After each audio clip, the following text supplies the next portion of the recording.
Women's intercollegiate athletics had only started at Mo West 6 years prior to 1982. Griffon Softball was coming off a then program best 20-15 record in 1981. Entering 82, expectations were high but perhaps uncertain. With a crop of young freshmen joining the team, 6 of them played regularly, led by agency native and Mid-Buchanan standout pitcher Sherry Kempf. It felt good to be in softball where, because of pitching, and because I sort of, I was able to throw hard. I had that as a quality, and it was sort of extraordinary at that time.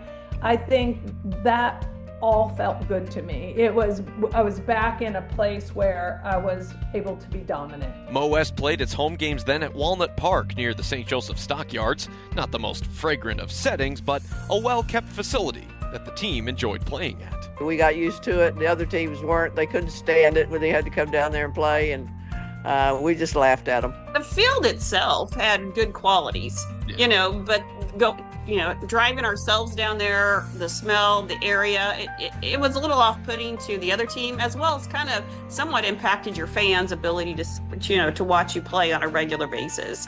But yeah, it was an interesting location. 1982 got off to an up-and-down start for Mo West. Head coached by Hall of Famer Risa Sumrall, the Griffs started 9-9, but things started to turn in mid-April when Mo West came back through the losers bracket to win their home invitational. We peaked at the right time, and part of that could be too that we did have, at one time of our starting 9, we had 5 freshmen. I didn't feel that pressure as much because, we always had good pitching and good defense, and it was just a matter of whether our bats were going to wake up or not. Mo West finished 3rd in the CSIC conference tournament, but won the District 16 championship, qualifying for the NAIA National Tournament, hosted by Kearney State College at Harvey Park in Kearney, Nebraska.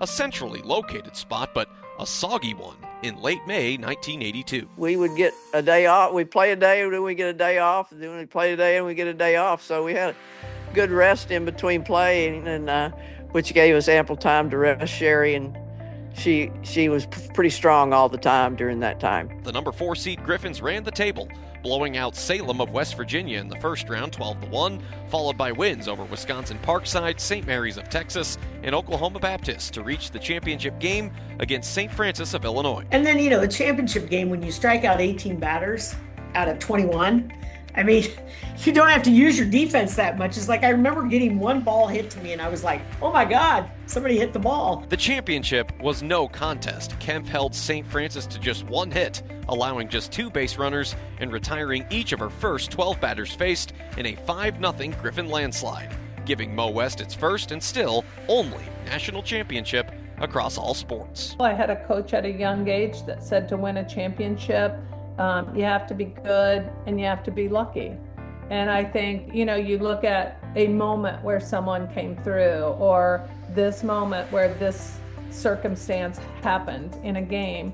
And so it's not easy to win. And I think when you do something like that, and as you pointed out, it's the only championship that Missouri Western has ever had. And that shows you how unique it is and how things kind of the stars have to align. The 1982 Griffon softball team was enshrined into the Mo West Athletics Hall of Fame nearly 20 years later in 2001. Now 44 years after the landmark achievement, Griffon softball is still a pillar of success as the program's gone on to win 4 MIAA championships and reach 11 NCAA tournaments, now with over 1,300 all-time wins.